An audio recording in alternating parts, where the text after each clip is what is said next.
do we care about the kubelet restart issue or not? So I guess the kubelet restart issue is that the state that knows that it had started is lost on kubelet restarts? Actually, I'm not even sure because it was the case before, but with the current implementation, I'm not even sure.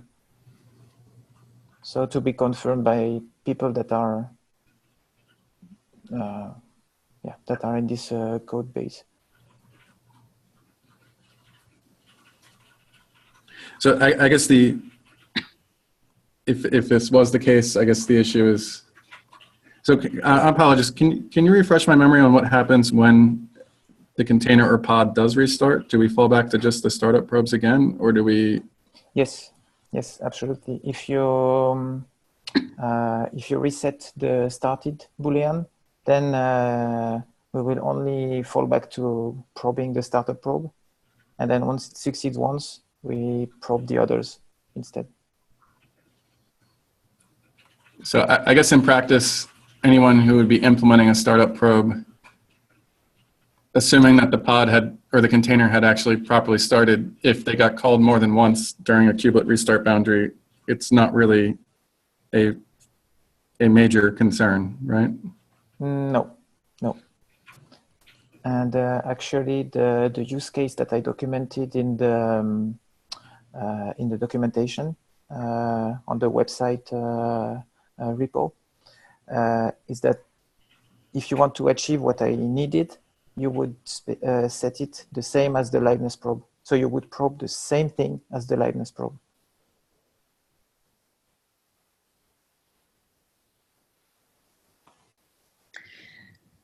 So I think there's also have from the chat message. Patrick asked, can you where is the API draft? So like the change. So because from his perspective, he is concerned about the Windows, and I didn't see their concern, but I think maybe we can start from the API. Okay. Well, I didn't write. I don't think there is an API review open for this. Maybe someone can help me to show what should be done.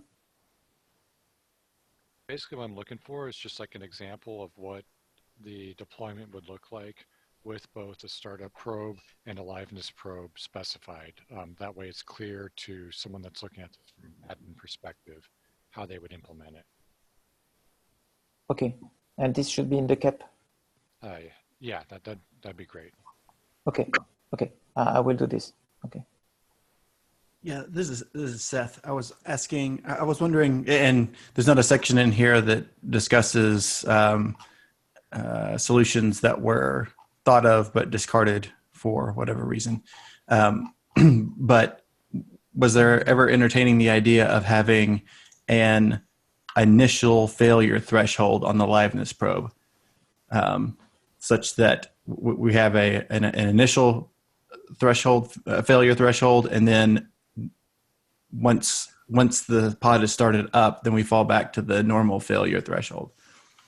Actually, this was the implementation up until 1 week before code freeze for 1.15.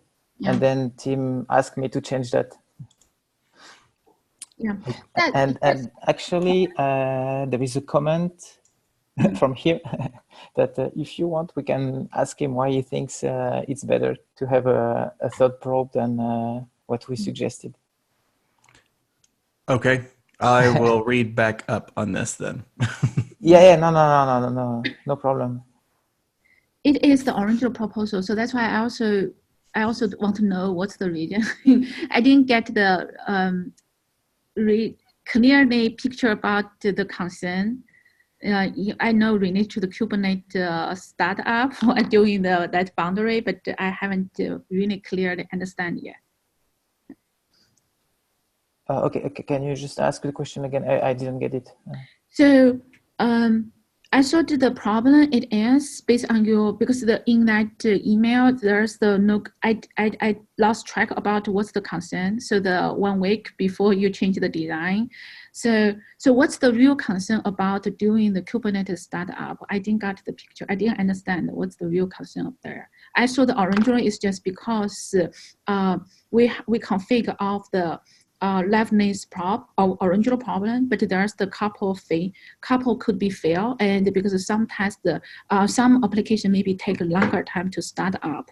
So we want to save that initial failure threshold is different from the normal failure threshold. So that's the whole proposal you originally gave. So now there's the concern of doing the Kubernetes startup, and that won't work.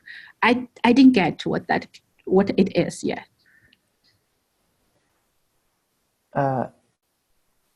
Okay, but basically having the startup probe allows to do the same thing as the initial failure for the initial failure number for the liveness probe, except that it would allow for more flexibility if people can find other usage of it.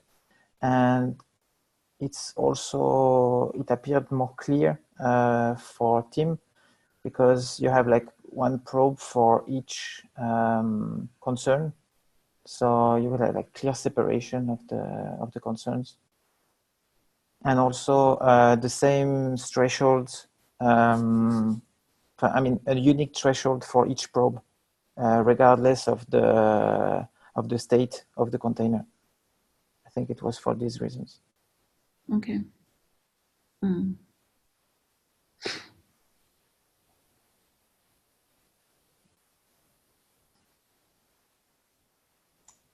Yeah, I've read this implementation PR, and there doesn't seem to be a very thorough discussion about why the initial failure threshold was discarded. Yeah, we should. If we need like more explanation, it's probably better to speak to Tim directly. I think. But I agreed to make this change just 1 week before code freeze, because at the end the result was the same for my problem, and if he would let it go this way, then okay, he has more experience than me, so I trusted him.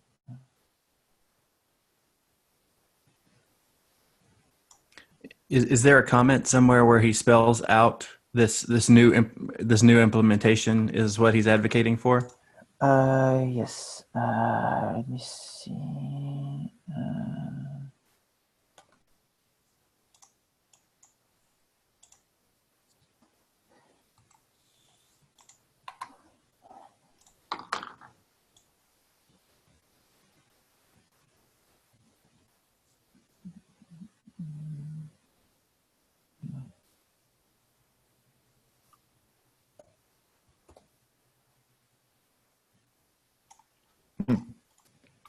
Wait.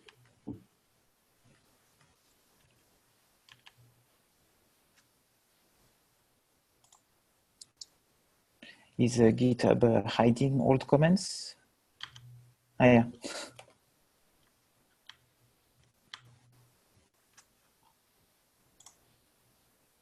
Oh yes, I also missed that one. I had like 60 hidden items. Yeah. I didn't even see Tim commenting on that issue. Okay. Oh, okay. Here's some of his. No.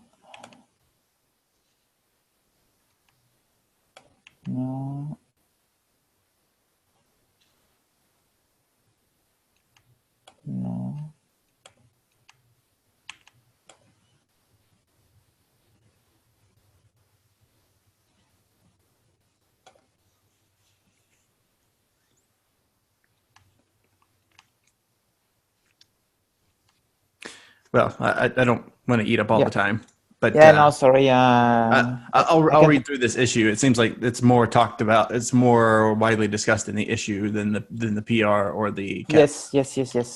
Please, I can send this to the chat, so you will have it, and then okay. Thanks. So Matt, I think thanks for the send that issue there, and also I think that we should follow up next week. Is that okay? Because I think it looks like a lot of people didn't spend the time to know all those. Like some people knows the original proposal, and some people even don't understand what's the original proposal it is, and didn't follow the history. So thanks for the send the history and explain what's going on, and then we can follow up offline. Yes. Okay. Okay. Thank you. Because for me, going online at this time is a bit difficult because I have a baby. I need to give him to the neighbor. So coming every week. It's not that I don't like you, but. So, sorry, maybe we can follow up on the online through the issue and the CAP, and hopefully we can address the problem and the concern and through the online instead to come to the meeting. Okay. Okay. Thank you very much. And I will update the CAP to add an example, the same example that I give for the configuration in the documentation. So it will be easier for people to understand what I mean. Sure. Thank you. Thank you. Okay. Thank you very much.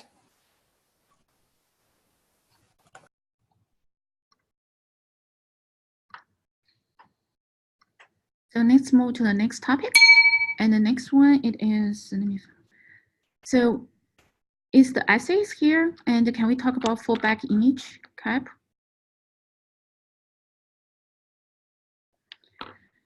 Okay, I think that she added a link to the doc there.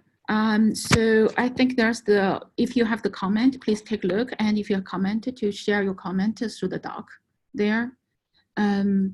So I will share at least one of my comment because the use cases here, she listed there.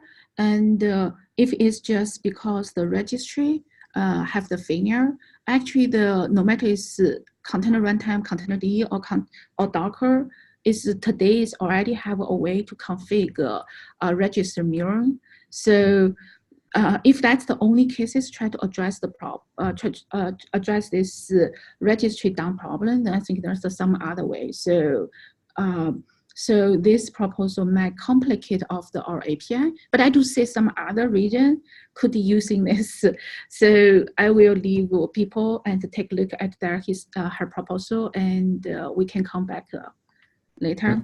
Along that vein, Dawn, I think it'd also be useful for Mrinal and Seth to give an update on some of the stuff that's also happening in Cryo, where you can support repository mirroring or also registry mirroring by SHA. And so there's other ways that this is being tackled, and maybe both Mrinal and Seth can kind of give an update on where the runtime space is going. Yes.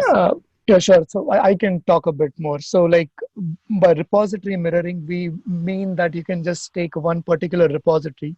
You don't have to mirror the entire registry. So that gives you more flexibility. So say Docker.io / Brunel is one repository, / OpenShift / Kubernetes are different repositories. And you can create a mirror of just that repository, not the entire registry.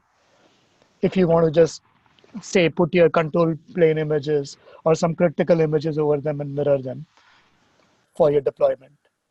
So Cryo supports that, and then the implementation is flexible, so you can use any regular expression to convert one repository path to another. Another concern that came up while implementing that feature is what to do with pull secrets. And one way is if Kubelet is made aware of this mirroring, then Kubelet can specify the pull secret directly for a particular mirror.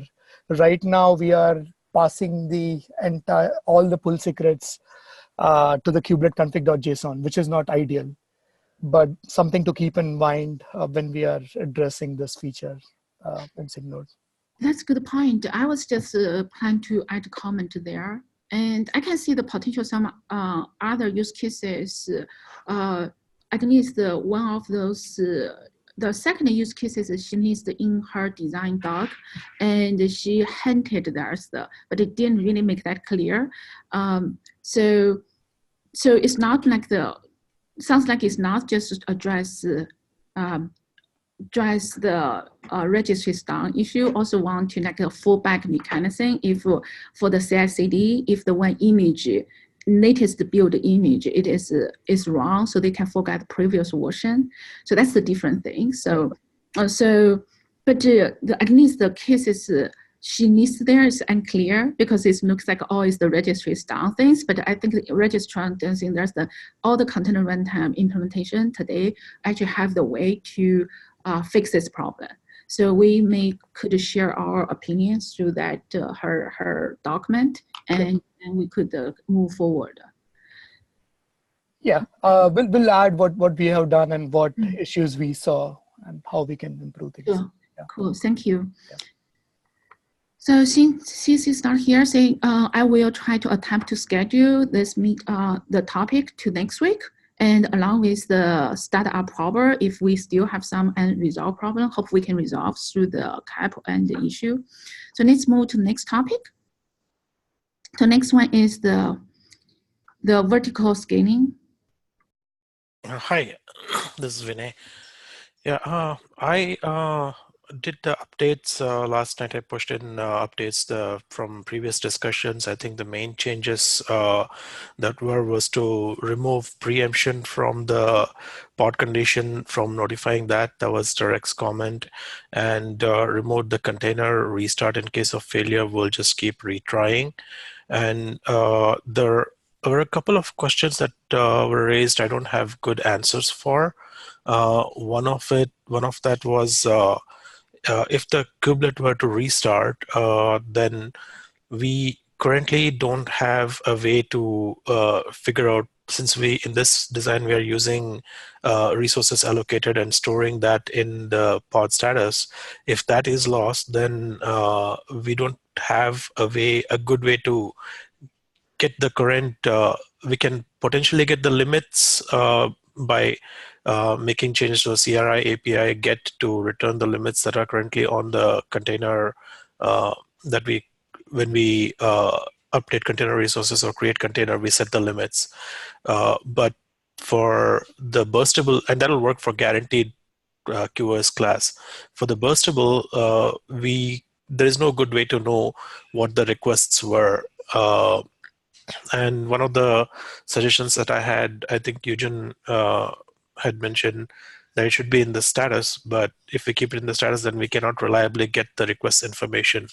And one of the suggestions I had was to potentially have this resource allocated as part of the pod spec and store it there, controlled via a sub-resource. So I just wanted to discuss that and see if that is we brought up this idea earlier when scheduler would do this, when the scheduler was in the loop.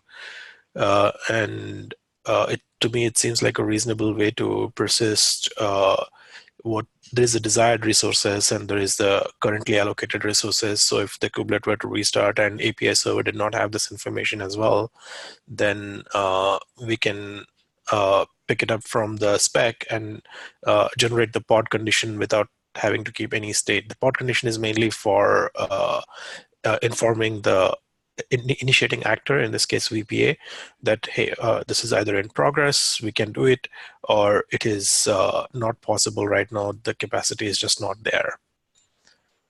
So I don't know if Eugen is here today.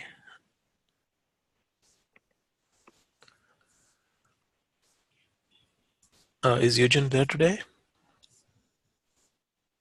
Yes, sorry, I meant to go back to your comments, but I haven't. Hello? Yeah, I can't really hear you.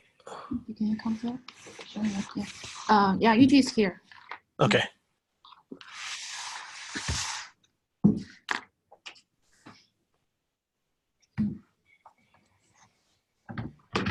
Yeah, sorry, I meant to go back to your comments, but I haven't. I'm reading them now. Sure.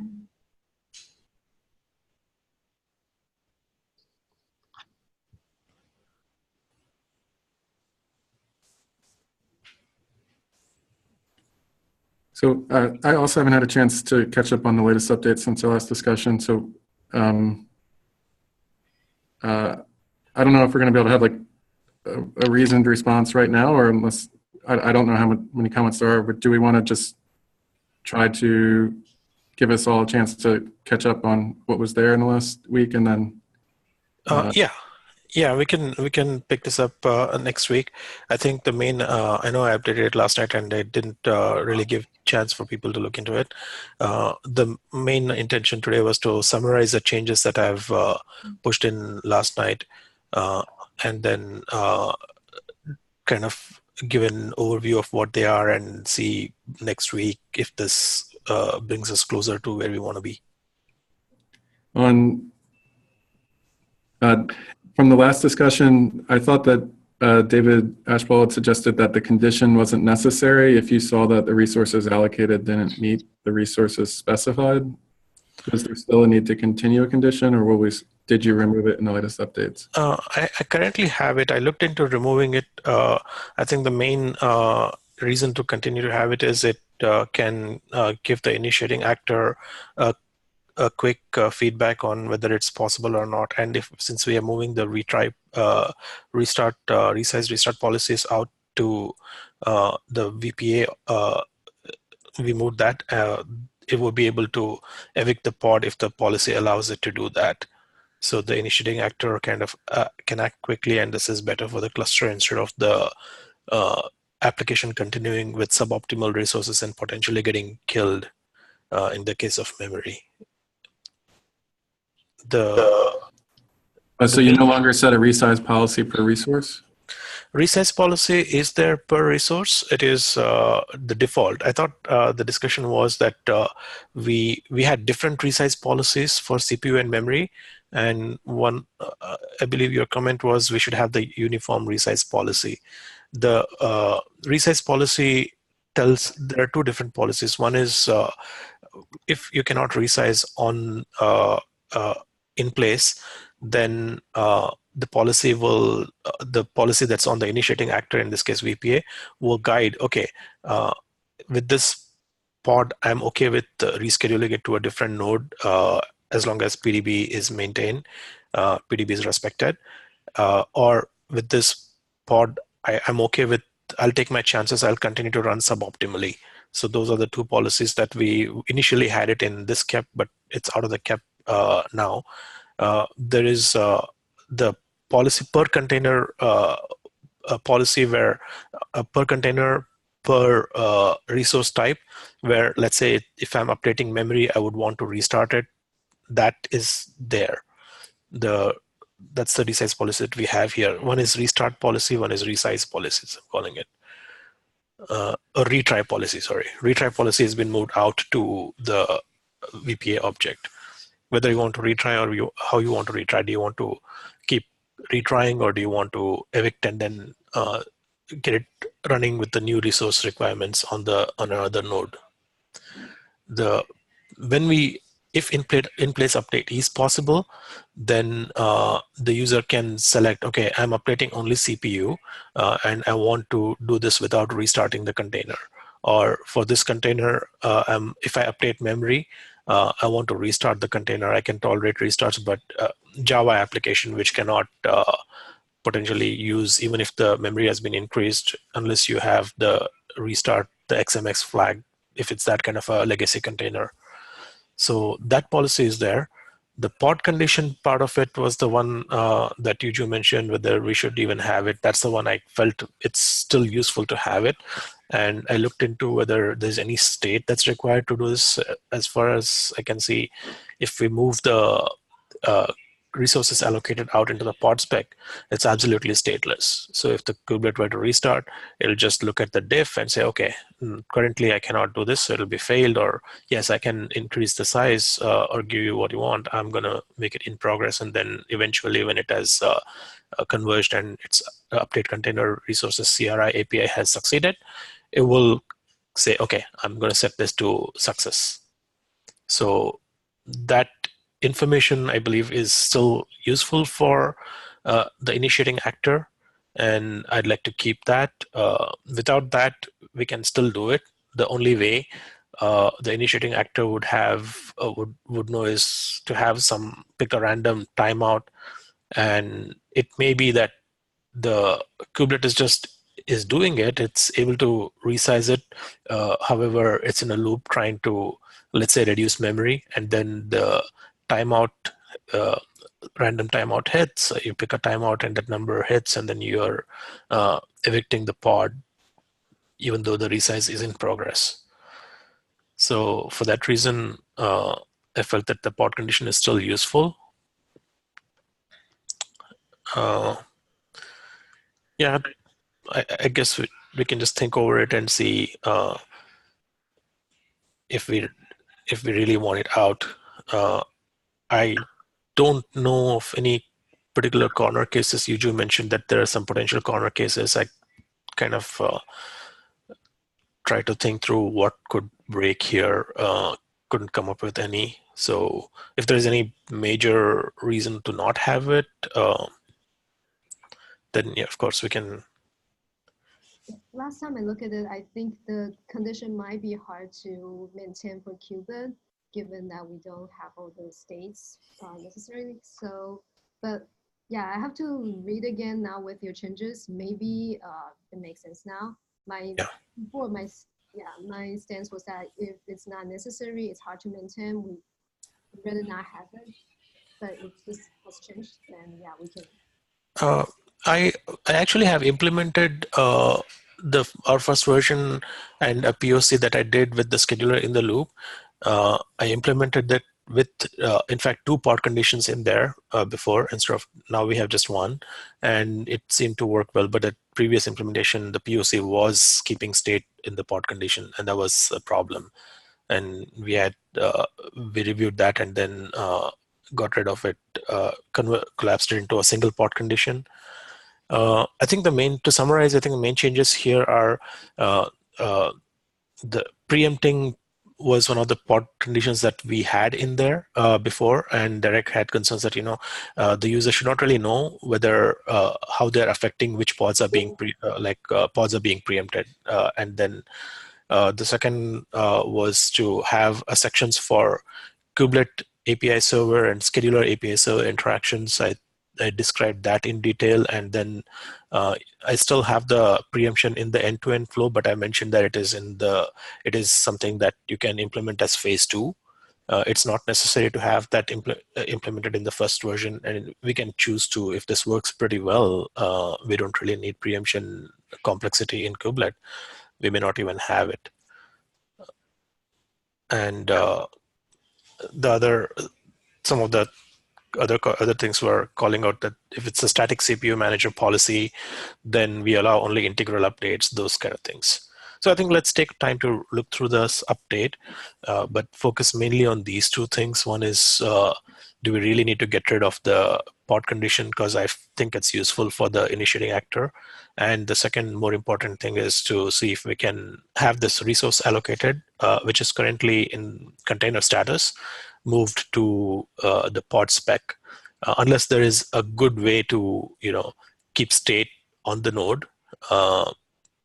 I am hesitant to do that. I know that today, let's say the kubelet restarts, it sees what pods are running, and it sees what the API server tells should be running, and then it brings if there are new pods that the API server has given it, it starts them up. If the pods that are on the node that shouldn't be there, it removes that. So in that sense, it kind of keeps state on the node, but that is, I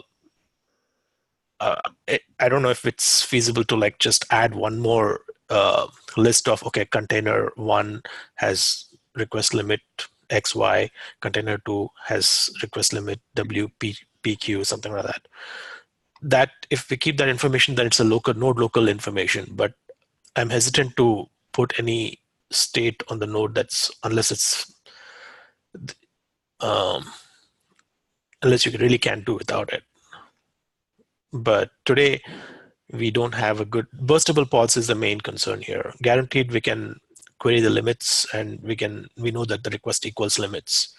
So if you haven't updated the limits, you can get that information. But for burstable pods, we don't know what the request value, the currently allocated request value is. We just do the sum. When we get a update resize request, we sum up and see if that sum fits the capacity. And based on that, we allow the update or set the update as failed, keep retrying.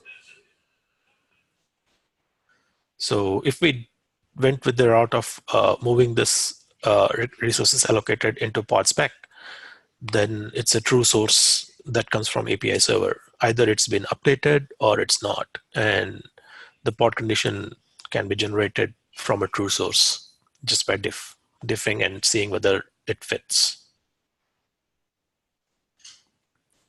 I still think it's a bit weird to write to the pod spec saying how much we actually allocated on the node. But yeah, I'm sorry, I'm not able to hear.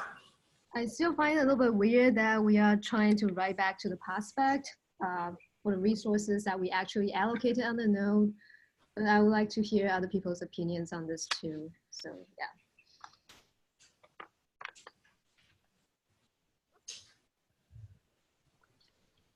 So I think, Yuju, my perspective on it is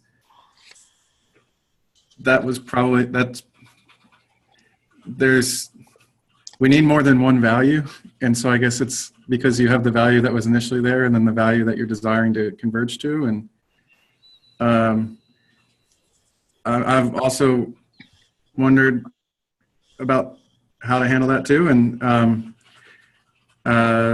I've always liked status being completely rediscoverable based on present state. And,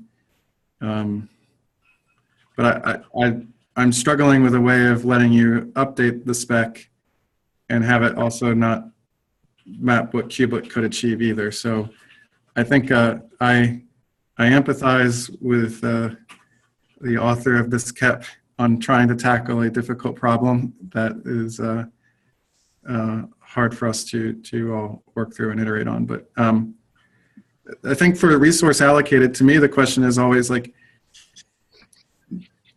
the spec I thought became what was desired, the kubelet was what was achieved, and then the question was how often the kubelet had to post back on resources allocated. Like on resizing down, would it keep updating that value as it pushes pressure on the resource to induce reclaim or not, or does it only write back that value when it's converged on the spec? But I'll have to read the proposal again with the latest updates. And yeah, my take on that is we should do it when it's fully converged, because we don't want to like put too much traffic into API server posting incremental updates.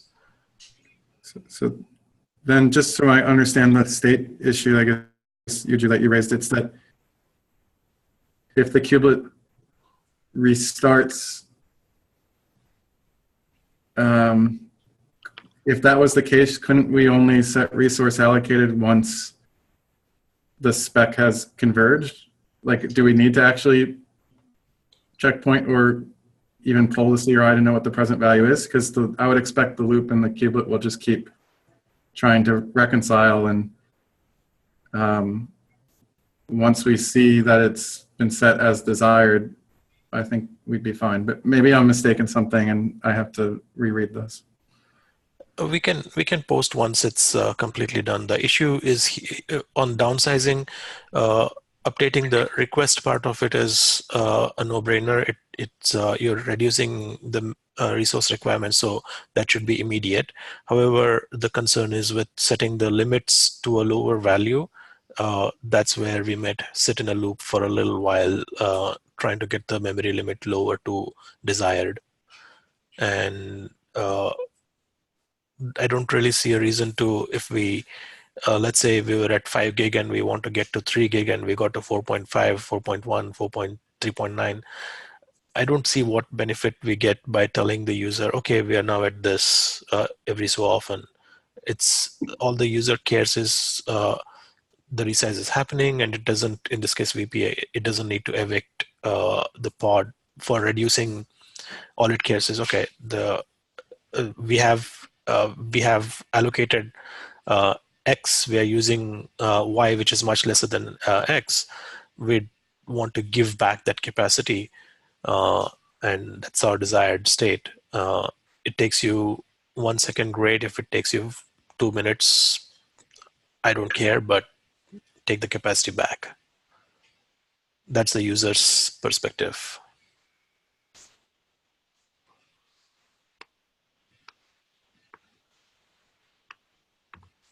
We should I don't know if I'm sorry, and you can tell me that this is a trade secret and you might not be able to share it, but surely Borg resized or attempted to do this. Did you guys have lessons learned on how you wanted to track or monitor the state that would be useful? Sorry, sorry, Derek. I Like from a data model perspective on like, do we have 2 fields or not 2 fields? Like, did you guys have any lessons on how you handled this in Borg that we could know what to avoid at least? Yes. So I think that we try to avoid what's the Borg mistake already in certain way, but I personally didn't convince our current proposal can do better than Borg. In the Borg, we also have the desired state, and also I think that some of the complexity goes through the because we try to. I didn't follow the natives of the proposal. I only talk about this when the Carol first proposal. So I didn't follow, but I do see the why they want to have another state in the middle because the actually allocate that state because in the Borg, the Borgnet, the node agent did the checkpoint. Okay, so you don't need to have that problem. But in the Borg also, because the node agent checkpoint, all those kind of things cause evolve of the Borg much harder.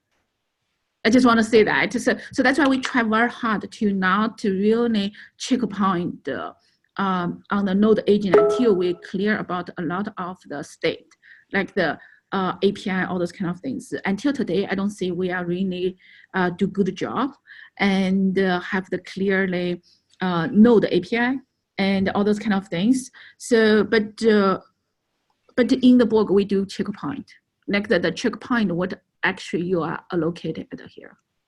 Okay. Yeah, I guess like you, I'd want to avoid checkpointing at the moment if at all possible. So, okay. It doesn't hurt to do that. I just feel that it's traffic that you're sending to API server that's really not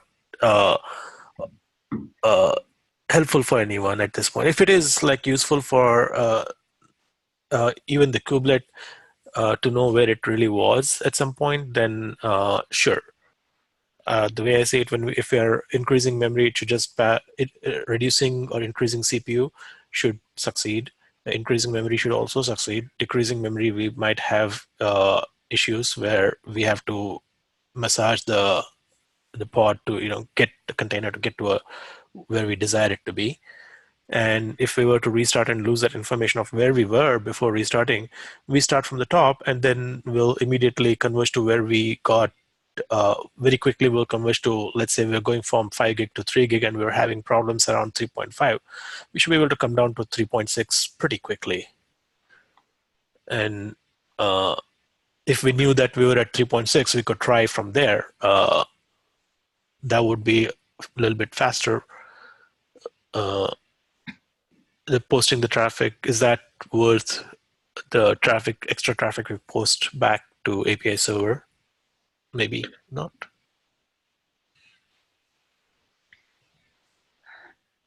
In what way, Don, in what way did that checkpointing make things harder to evolve? I'm just curious about that. What challenge did we run into?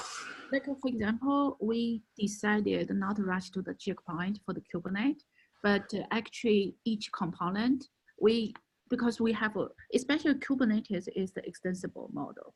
And a lot of the plugin API keep evolve. So I just give you one example, like the CNI plugin. So they cause a lot of, during that initial CNI API change, and they cause a lot of production issues because we did say, since we don't have a clear node API yet on each of the edge, and at the earlier stage, we told the storage team, network team, if it's necessary, for each, like the CNI binary could checkpoint their own. So they could, so then we can force them to make sure they have to make that API consistent, but still they did the checkpoint and they couldn't evolve. Same thing for the device plugin. So there's the production issue caused because they checkpoint some data, and then later they want to add some new stuff, and they forgot to do the backward compatibility things and Right. forward compatibility things. They mess up the API and they cause the production issues. So there's a lot of things is out of our control because it's extensible. A lot of people just say, oh, this is extensible, that's so cool, but they didn't realize the complexity also added to our system. And also the API level is not controlled by SIG Node, right? So there's the API for the storage, the API for network plugin, there's the API for device plugin. Some it is came to the SIG Node to review, some is even not. And they evolve, also they didn't always got asked to approval. So in that cases, in that stage, we decided at node level, unless we finalize all those API, freeze all the API extensible points, we cannot do this checkpoint. And we punt to each owner, plugging in like doing the each edge and the API level. So they decided to do the checkpoint or not checkpoint. But still, Okay. even that is still cause trouble. Okay. So I guess we should probably avoid that for now. It can always be added later if desired. What do you think, Derek? Yeah, I agree with Don wholeheartedly. I've experienced production issues due to the earlier iterations we had on checkpointing that I'm glad that we don't suffer from today. So I'd like to avoid it if we can. Yeah, it keeps things simple for us as well. And this is the cases where it would help is the rare case if Kubernetes is restarting often, we have bigger problems.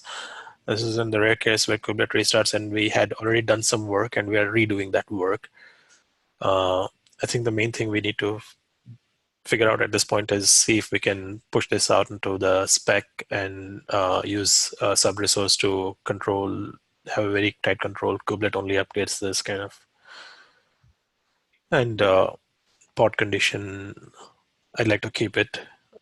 I don't know what else I can do to convince Yuju, but so I think both comments were from Yuju. So why don't we all take a look at this updated KEP? And in my mind, these are the two main outstanding concerns that the bigger thing is to see how we can get this reliably from a true source.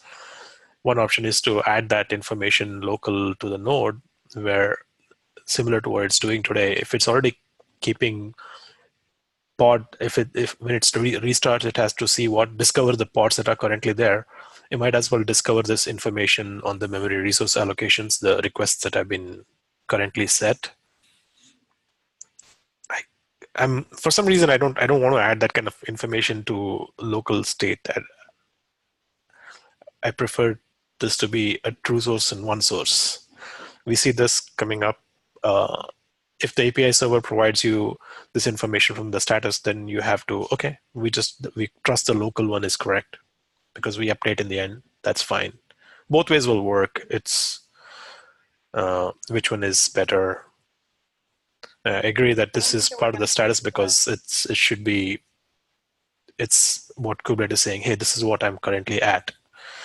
But if we did that, then we have to add some complexity to get it from a true source, which is like a local storage.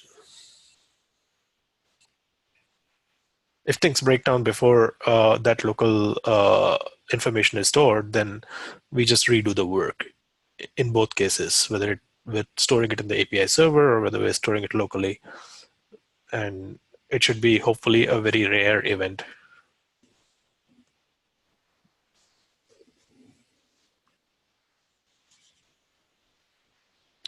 Okay. So let's follow up on the KEP and also implementation. So let's move to the last topic. Thank you. So the seed weather metrics deprecation, I think the Han and Ashman, yeah. Alana, me. Can you hear me? Yes, we can hear you. Okay, great. I was worried my mic wasn't working. So yeah, just to give folks some context around this, for some reason, I can't edit the agenda, so I wasn't able to add those links in. But hello, me and Han are from SIG Instrumentation. And so for the 114 release, I introduced this change, namely updating some of the labels on CAdvisor metrics to match the instrumentation guidelines, so we could do easier joins with stuff like exported from Cube state metrics and the like. The intention is to deprecate the old label names, which are like container name and pod name. Now this will break anybody who has written a bunch of Prometheus queries to use the old labels. We've included both sets of labels for at least 2 releases. So both sets of labels were available in 114 and 115. And basically, we just wanted to reach out to SIG Node and ask if you were okay with us removing those in 116 or if you wanted us to wait until 117. There was an action required note in the 114 release when we added these to change to the new labels.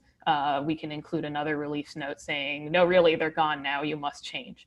But not sure if you had any opinions on what we should target that at. I'm basically waiting to add the PR to remove the old deprecated labels now. Yeah, so the effects will be downstream. So ingestion pipelines will be affected by this, basically.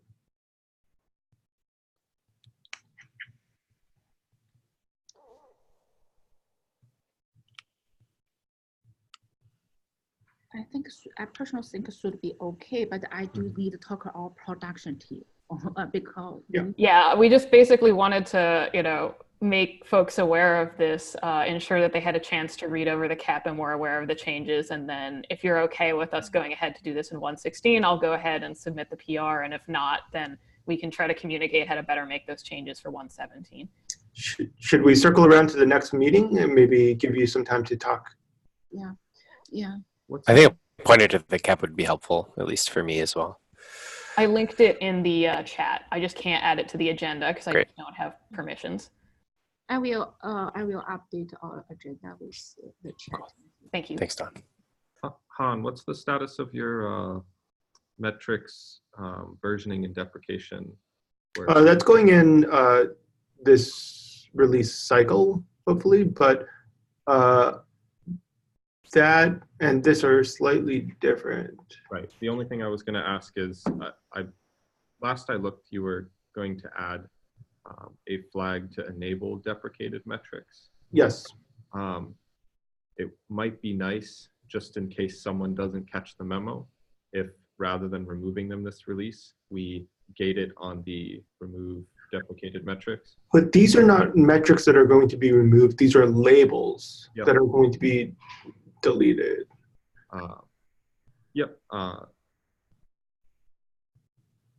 Just something to think about if we want to be extra careful. Otherwise, I'm totally fine with this. But I definitely like the behavior of you can flip a flag to get your stuff back when we make backwards incompatible changes.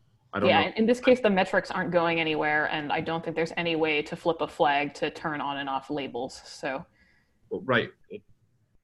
Not at the moment. Whether we should add it, I guess, then. But I don't. I'm also, I think, fine doing it this way. So what is the guidance if you have a skewed cluster? That is interesting.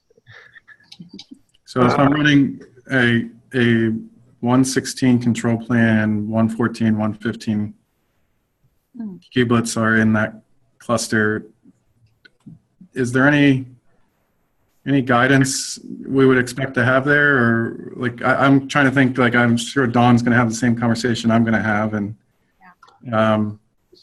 I mean, it could be that you're blind for a period of time because you probably have some pipeline that's going to be updated when your control plan updated. That shouldn't be the case, because what has happened, if you look at the PR that Elena has linked, basically the labels are still present. They have been renamed. So you have duplicate sets of labels and label values. So if you have migrated across from 114 to the new label values, there should be several versions which have both.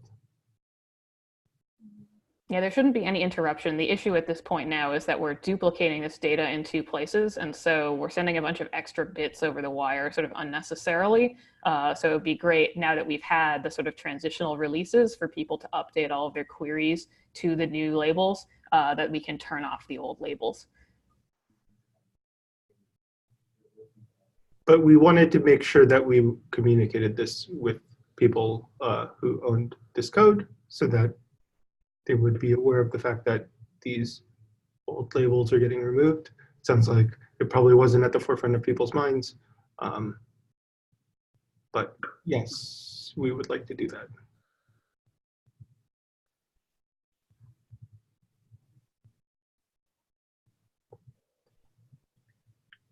Okay, I cannot give you the final answer yet because I personal as the SIG Node, I think we totally okay. And but we everyone here also represent of their own production team.